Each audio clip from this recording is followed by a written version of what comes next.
अपघातावेळी विमानाचा black box बंद होता. अजित पवार विमान अपघात प्रकरणात नवं वळण. ब्लॅक बॉक्समधली माहिती कधी उघड होणार?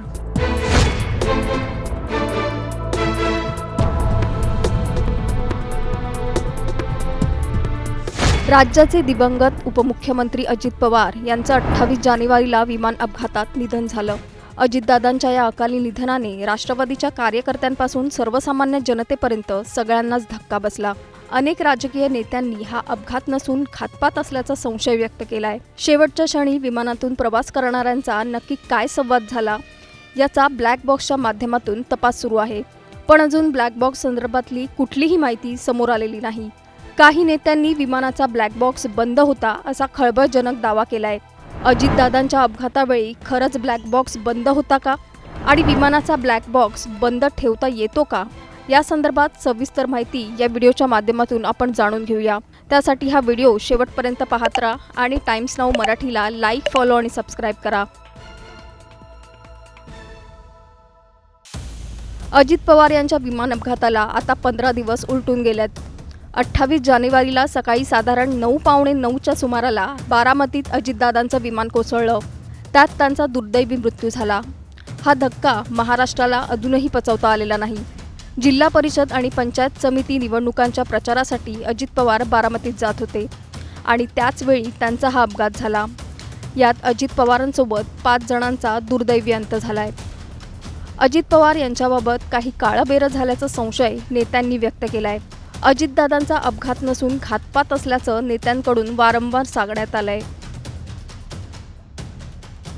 28 जानेवारीला विमान अपघात झाला. त्यावेळी अजितदादांचं विमान हवेतच तिरकं झाल्याचं एका CCTV फुटेजवरून समोर आलंय. यावरून विमानात तांत्रिक बिघाड झाल्यामुळे ते हवेतच बंद पडून खाली कोसळल्याचा अंदाज वर्तवण्यात येतोय.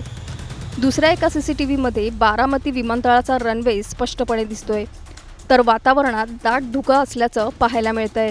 अशातच हे विमान रनवेवर न उतरता तिथे बाजूला असलेल्या शेतात कोसळलं आणि त्याचा भीषण स्फोट झाल्याचं CCTVमध्ये स्पष्ट दिसतंय. बारामती विमानतळावर खासगी विमानांना प्रशिक्षण दिलं जातं. याच प्रशिक्षणावेळी लावण्यात आलेल्या एका कॅमेऱ्यात हा संपूर्ण थरार कैद झालाय. मुंबईतून बारामतीला येताना अजित पवार यांचं विमान लँडिंगच्या टप्प्यावर कोसळलं. या अपघातानंतर घटनास्थळावरून तपास यंत्रणांनी ब्लॅक बॉक्स हाती घेतलाय. या ब्लॅक बॉक्सच्या माध्यमातून अपघातावेळी नक्की काय झालं होतं, विमानातल्या प्रवाशांमध्ये काय संवाद झाला याचा शोध घेतला जातोय. पण अजून या संदर्भातली कुठलीही ठोस माहिती अजूनही हाती लागलेली नाही. ब्लॅक बॉक्स हे विमानातलं अत्यंत सुरक्षित उपकरण मानलं जातं. अपघाताचं मूळ कारण शोधण्यासाठी ब्लॅक बॉक्सची मदत घेतली जाते. या ब्लॅक बॉक्समध्ये FDR आणि CVR हे 2 मुख्य घटक असतात. FDRमध्ये वेग, उंची, इंजिन परफॉर्मन्स, कंट्रोल्सची हालचाल अशा शेकडो तांत्रिक माहितीची नोंद होते. तर CVRमध्ये कॉकपिटमधील संभाषण, रेडिओ कम्युनिकेशन आणि इतर आवाज रेकॉर्ड होतो. या बॉक्सचं नाव ब्लॅक बॉक्स असलं तरी त्याचा रंग हा नारंगी असतो, जो आग असो किंवा पाणी यातून सुरक्षित राहतो.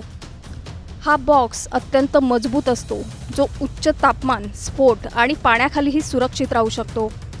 सुरक्षिततेच्या दृष्टीने ब्लॅक बॉक्स सहसा विमानाच्या मागील भागात म्हणजेच टेल सेक्शनमध्ये बसवला जातो. त्यामुळे अपघात नेमका कशामुळे झाला याचं कारण शोधण्यास मदत होते. दरम्यान याच ब्लॅक बॉक्स संदर्भात काँग्रेसचे प्रवक्ते अतुल लोंढे यांनी अतिशय मोठा दावा केलाय. अजितदादांचं विमान ज्या कंपनीचं होतं ती VSR कंपनी ब्लॅक बॉक्स बंद ठेवते. जर ब्लॅक बॉक्स बंद ठेवला तर कुठली माहिती समोर येणार असा खळबळजनक सवाल लोंढेंनी केलाय. अतुल लोंढेंच्या दाव्यावर रोहित पवार यांनी विमानातील ब्लॅक बॉक्स हा बंद ठेवता येत नाही अशी प्रतिक्रिया दिली आहे. पण जर अतुल लोंढे म्हणत असतील की ब्लॅक बॉक्स बंद होता तर दादांचा अपघात नव्हता तर घात असल्याचं स्पष्ट होईल असं रोहित पवारांनी म्हटलंय. जर अतुलजी लोंढे जसं म्हणतात तसंच जर ब्लॅक बॉक्स बंद केला असेल, नाही तर मुद्दामून आज सांगण्यात येत आहे की ब्लॅक बॉक्स हा बंद होता, म्हणजे खऱ्या गोष्टी बाहेर येऊ नये म्हणून कुठेतरी आत्तापासूनच एक कारण लोकांमध्ये पेरलं जातं असं आपल्याला त्या ठिकाणी म्हणावं लागेल.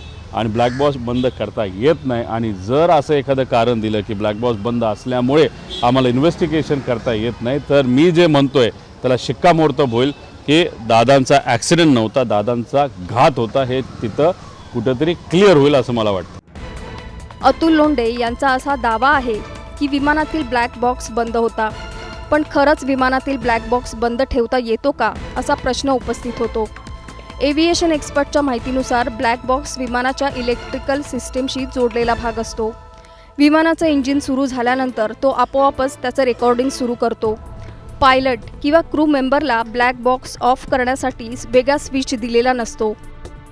ब्लॅक बॉक्स काही असामान्य परिस्थितीत बंद होऊ शकतो, अशी माहिती एव्हिएशन एक्सपर्टने दिली आहे. पहिलं कारण म्हणजे विमानाची वीज पूर्णपणे खंडित झाली तर. दुसरं कारण म्हणजे एखाद्या अपघातात वीज यंत्रणा नष्ट झाली तर. आणि तिसरं कारण म्हणजे मेंटेनन्स प्रक्रियेदरम्यान. फक्त या 3 परिस्थितींमध्ये ब्लॅक बॉक्स हा बंद होऊ शकतो असं एक्सपर्टनी सांगितलं आहे. पण विमान उड्डाण करत असताना ब्लॅक बॉक्स जाणीवपूर्वक बंद ठेवणं हे नियमांच्या विरोधात आहे. ब्लॅक बॉक्स संदर्भातल्या या खळबळजनक दाव्यांमुळे सर्वात मोठा पुरावा संशयाच्या भोवऱ्यात सापडलाय. यावरून अजित पवार यांच्या विमान अपघाताचं कोडं उलगडणार का, की तपासाची दिशा भरकटणार? तुम्हाला याबाबत नेमकं काय वाटतं आम्हाला खाली कमेंट करून नक्की सांगा आणि चॅनलला सबस्क्राईब करा.